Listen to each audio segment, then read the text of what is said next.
नमस्कार, मैं हूं विज्ञान प्रकाश। पेश है इस हफ्ते का मुकाबला। ये खास प्रोग्राम मेरे जर्नलिस्ट ने, मेरे रिपोर्टर्स ने आपके लिए तैयार किया है।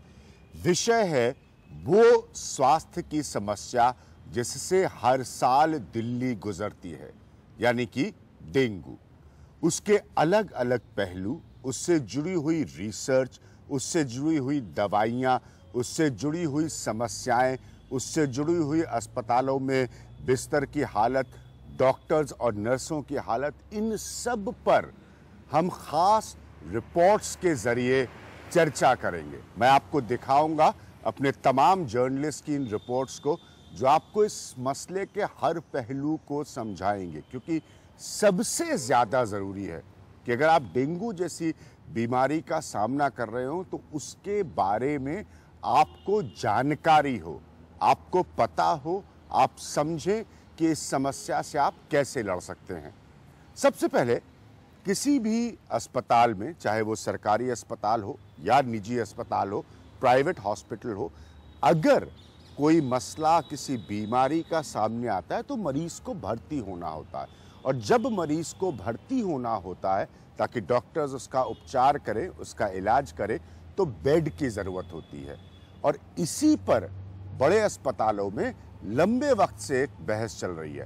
परिमल कुमार मेरे जर्नलिस्ट और साथ में मुकेश सिंह सेंगर मेरे जर्नलिस्ट की ये खास रिपोर्ट आपको बताएगी कि डेंगू की तैयारी के लिए बिस्तरों की स्थिति, बेड्स की स्थिति अस्पताल में क्या है। सबसे पहले आप ये खास रिपोर्ट देखिए। सभी मरीजों के अटेंडेंट का अनुरोध है कि मरीज के अलावा अंदर कोई भी न खड़ा हो।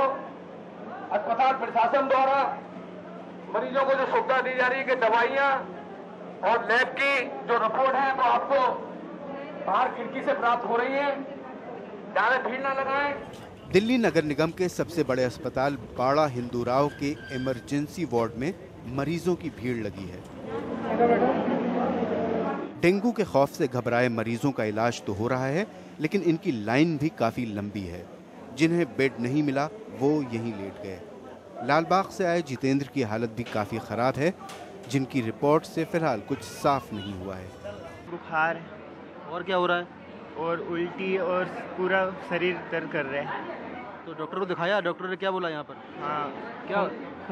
खून टेस्ट किया है। अच्छा। और रिपोर्ट भी मिल गया है, बोलने की दवाई दी है और कल फिर आना। डेंगू तो नहीं है? ये नहीं बताया अभी। मुकुंदपुर से आई इंदू को 5 दिनों से बुखार है। लक्षण डेंगू के हैं और अब सही इलाज का इंतजार है। डॉक्टर ने 2 दिन की दवाई दे दी और खून की जांच लिख दी है, कुछ भी नहीं बोला है। अच्छा, भर्ती नहीं कर रहे हैं? नहीं, अभी नहीं की है। क्या बोल रहे हैं? बोले 2 दिन बाद आना।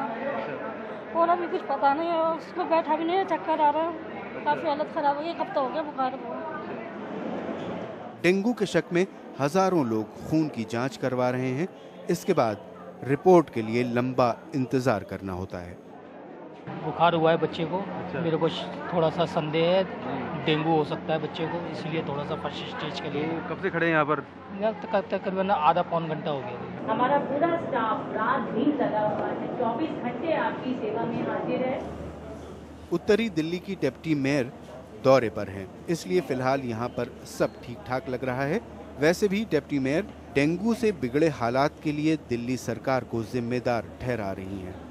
हमारा जो नगर निगम है वो शुरू से काम कर रहा है। ये दिल्ली सरकार जो है, जो दिल्ली सरकार है, उनकी लापरवाही के कारण ये स्थिति हुई है। अस्पताल प्रशासन का दावा है कि डेंगू के लिए 10 वार्ड बनाए गए हैं। हालांकि 585 मरीजों के लिए 370 बेड ही हैं। क्या कोई ऐसा निर्देश है कि एक बेड पर 2 लोग लेट जाएं अगर बेड की कमी है तो? मैं ये बताना चाहूँगा आपको, जैसे संडे के दिन रात के वक्त ही 768 मरीज आए।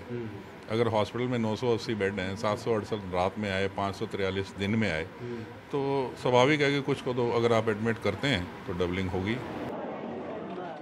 अस्पताल प्रशासन भले ही दावे करे कि यहाँ सब कुछ ठीक है, लेकिन डेंगू से पीड़ित किशन अस्पताल के बाहर बैठे हैं। डॉक्टरों ने 4 दिन भर्ती करने के बाद उन्हें छुट्टी दे दी, लेकिन हालत फिर से बिगड़ गई। डॉक्टरों की सलाह पर वो लगातार पैरासीटामोल की गोलियां खा रहे हैं। वो ठीक हो गया था पहले यहाँ पर? नहीं ठीक नहीं है, ऐसे ही चला गया था। इन्होंने छुट्टी लिख दी कि भाई अभी आराम है तुम्हारे को, छुट्टी लिख देते हैं। अच्छा। और जो दिक्कत आती है तो अब आ जाना वापसी। अब क्या दिक्कत हो रही है? दिक्कत वही बुखार की जी। अच्छा। और खांसी। अच्छा। और ये पसलियों में दर्द होता है, सांस लेने में बड़ी प्रॉब्लम हो रही है मेरे को। अभी भर्ती कर रहे हैं आपको, क्या कह रहे हैं? नहीं अभी तो कुछ नहीं बोला ऐसा। जिस अस्पताल में डेंगू के मरीजों का इतने बड़े पैमाने पर इलाज चल रहा है, वहाँ गंदगी का आलम ये है। 5 दिन से मेरी एक बेटी 4 साल की एडमिट है हॉस्पिटल होने के बाद वहाँ लैट्रिन बाथरूम में पानी नहीं है, कोई सफाई नहीं है, बदबू के मारे ऐसे डेंगू और ऐसे गंदगी है। मॉस्किटो ब्रीडिंग काफ़ी मिली है पिछले साल की तुलना में। अब के जो मॉस्किटो ब्रीडिंग है लगभग 60,000 अधिक है। पिछले साल इसी वर्ष तक इसी समय तक 1,12,000 घरों में मॉस्किटो ब्रीडिंग थी, जबकि 1,75,000 के करीब इस वक्त मॉस्किटो ब्रीडिंग मिली है घरों के अंदर। एमसीडी के मुताबिक इस साल मच्छरों के पैदा होने की संभावित जगहों को देखते हुए करीब 1,71,000 लोगों को लीगल नोटिस जारी किए गए हैं। दिल्ली में डेंगू के बढ़ते मरीजों को देखकर लगता है कि एमसीडी ने डेंगू से निपटने की तैयारी कभी की ही नहीं थी, और अगर की है तो महज औपचारिकता भर है। नई दिल्ली से कैमरामैन योगेश के साथ मैं मुकेश सिंह, एनडीटीवी इंडिया।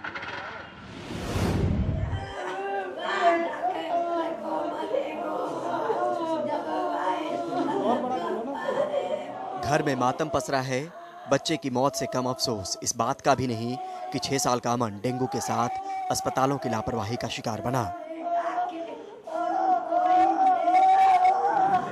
माँ और दादी को इस बदहवासी में भी इतना होश जरूर है कि अगर अस्पताल ने पहले ही भर्ती कर लिया होता तो बच्चा बच सकता था। सफदरजंग लेके मेरा बेटा और मैं और बच्चे को लेके मैं चली गई। डॉक्टर साहब इसको डेंगू है, वहाँ से भेजा, गोदरेज वाले ने कहा है इसको दाखिल कर दे और कहीं मत लेके जाना, सफदरजंग लेके जाना, वहीं दवाई है। वो कह लेगा कुछ नहीं हुआ, इसको घर ले जा, इसको कोई नहीं है डेंगू।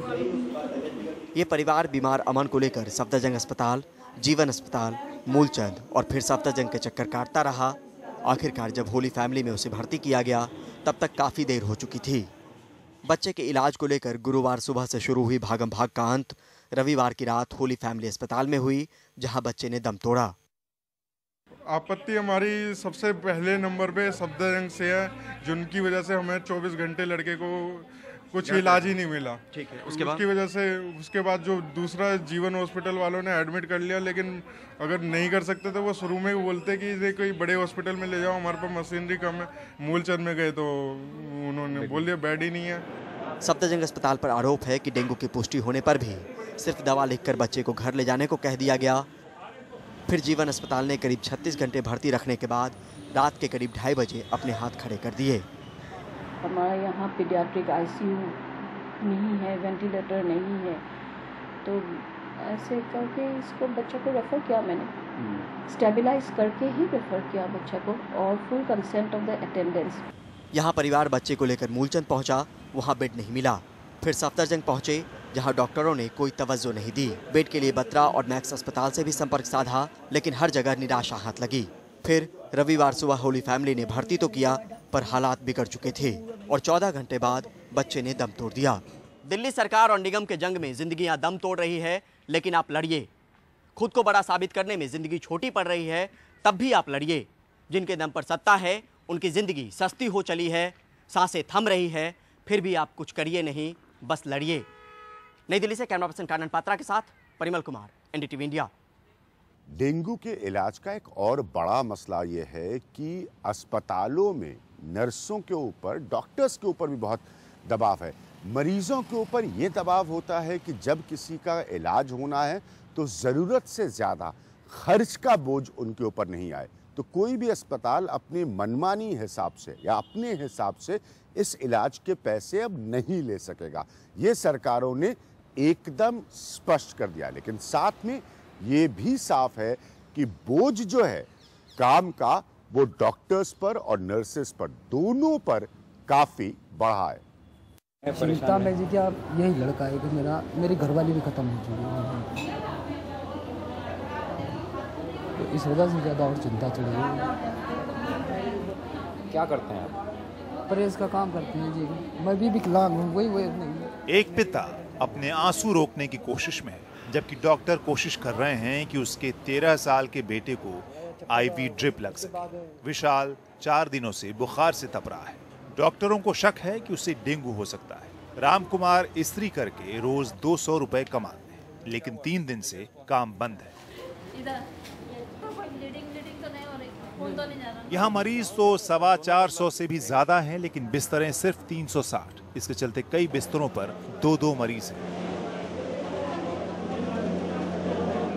एक मंजिल नीचे जांच के लिए लगातार आ रहे नमूनों से टेक्नीशियन जूझ रहे हैं। We are testing around 600. Every day 600. Positive for dengue and Positive I think 8 to 10. लेकिन कोई भी जोखिम उठाना नहीं चाहता। कई अस्पतालों ने मरीजों की जांच के लिए अलग से इंतजाम किए हैं। कई मरीज तो खुद से ही दवाएं ले रहे हैं, जबकि डॉक्टरों ने ऐसा करने से मना कर रखा है। किसी ने मलेरिया की दवाई लेनी है, जबकि ये मलेरिया नहीं है। बट ये दवाई किसने दी आपको? कहाँ गए थे इस दवाई के लिए? ये तो जानवर आया था, कह रहा ये वाली बाकी तो नहीं, मतलब आप खुद नहीं आए थे, कोई और आया था? और आया था। डॉक्टर भी इस संकट से उभरने के लिए पूरी कोशिश कर रहे हैं। वो लोगों से पैनिक न करने की अपील भी कर रहे हैं। I am very sincere when I say, please don't panic. At the same time, don't neglect the disease, but seek a qualified opinion about the disease and have a faith in that. And every fever may not be dengue. And every fever may not be dengue. नई दिल्ली से सिद्धार्थ पांडे की report. 43 साल के मनीष पटोदिया ने गुरुवार को जानी मानी लाल पैथोलॉजी लैब में डेंगू की जांच कराई, लेकिन उनसे दिल्ली सरकार की ओर से निर्धारित की गई टेस्ट फी 600 रुपए की जगह कुल 2,650 रुपए वसूले गए। क्या आपने उनको बताया था कि सरकार ने अब 600 रुपए ही बोला था टेस्ट? नहीं, ये नहीं बताया मैंने। पेपर में आया आज। पेपर में आज है, पर मैंने इनसे बात नहीं की regarding this. Dengue antigen they are. ऐसा ही 4 साल के युदीप के साथ भी हुआ, जिसके पिता को उसकी डेंगू की जांच के लिए 950 रुपए देने पड़े। आपने क्या लैब को बताने की कोशिश की थी कि 600 रुपए होना चाहिए? हाँ जी, मैंने बताया था उस लड़के को कि 600 रुपया होना चाहिए, जो कि न्यूज़पेपर में ऑलरेडी आया हुआ कल का। लेकिन अकेली लाल पैथ लैब में ही मरीजों से अधिक पैसे नहीं लिए गए। एनडीटीवी इंडिया ने दिल्ली में 1 दर्जन से अधिक प्राइवेट लैब्स की पड़ताल की और पाया कि लोगों को डेंगू की जांच के लिए 1,500 रुपए से 3,000 रुपए तक अदा करने पड़ रहे हैं। डेंगू एंटीजन NS1 सर, वो कितना वक्त लगता है इसमें? ये आप अगर अभी देंगे तो शाम में मिल जाएगी आपको। अच्छा, और इसमें कितना खर्चा है सर दोनों टेस्ट का? दोनों टेस्ट का 1500 रुपये। इसमें कोई वो नहीं है डिस्काउंट? नहीं, डिस्काउंट के बाद ही। हाँ, डिस्काउंट के बाद है। कल सुनने में आ रहा था ना कि दिल्ली सरकार ने कुछ सस्ता किया है। अच्छा, तो गवर्नमेंट तरफ से होगा ये, गवर्नमेंट की तरफ से होगा फिर ये। अच्छा, ये मतलब प्राइवेट लैब्स में आपके यहाँ नहीं होगा ये? नहीं। डेंगू NS1 एंटीजन, उसका क्या चार्ज है? ये 1900 का, 1900 रुपए का। हमने आज पेपर में पढ़ा था कि दिल्ली सरकार ने अब तो 600 बोला है, 600 से ऊपर नहीं चार्ज होना है। मतलब हमारे यहाँ अभी कुछ ऐसा ऊपर से आदेश नहीं है हमारे HR से या फिर एडमिन से, तो हम कैसे बोल सकते हैं। सर, डेंगू का टेस्ट कराना था एक। IgG IgM 600 रुपए का 1800 रुपए होता है टोटल।